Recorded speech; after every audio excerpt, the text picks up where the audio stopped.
Elon Musk is very keen to get us to Mars really fast. Musk had a dream of Mars being colonized since he was probably in his teens. However, he is only now able to materialize his dreams and ideas. The idea of Mars City might seem odd to some, especially knowing how difficult it is to build a simple habitat on Mars, let alone an entire city. Elon Musk has a plan. However, this plan might take some doing. Yes, it will be possible to build a Mars City. Well, I wouldn't call it a city, more of a tiny hamlet. But it could be done. The Starship will be critical to Musk's plans. The stainless steel ship is designed to send up to 100 people into space at once.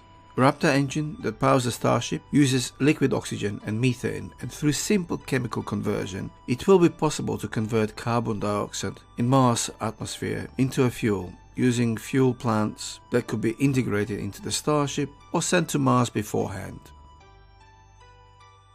The orbital synchronization Musk is referring to is the point when Earth and Mars are in their closest alignment, which occurs around every 26-27 months. That's the ideal time for launch, as the distance between the two is reduced to around 50 to 55 million kilometer distance. Because the two planets follow an egg-shaped orbit, not every alignment is equal.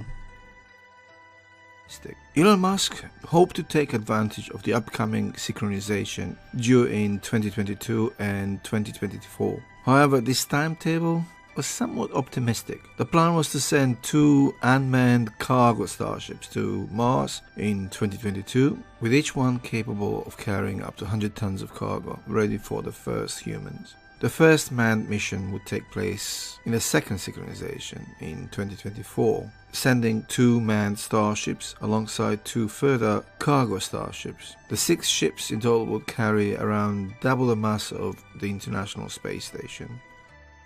Musk admitted himself his plan was a long shot. He's since announced plans to send Japanese billionaire Yakazu Maezawa alongside 6 to 8 artists on a trip around the moon in 2023. Subsequent comments suggest this could be the Starship's first manned mission. Each orbital synchronization would likely be dedicated to building out the base, initially focused on life support and fuel production, and gradually adding more habitats and support structures and large farm modules for ever-growing Martian community. If all goes well, Mars colony could take shape in 10, maybe 12 years from now. Recently I posted an amazing video of Mars habitat entirely built by a swarm of smart Mars rovers that will 3D print a very first habitat on Mars for people to live in. The concept struck me as most ingenious and very smart use of limited resources and absolute reliance on 3D printing and sustainability. If Elon Musk could produce something similar and just scale it up to industrial scale, he could theoretically, with just 2 starships, ensure sizable community on Mars can be sustained using only local resources, including water that can be extracted from Martian regolith and air, as well as fuel for the starships. The longer-term, large farming domes and habitats where people live could dominate future Martian landscape, with thousands of people living off the land, literally. I remain very hopeful we can see first humans on their way to Mars in not too distant future.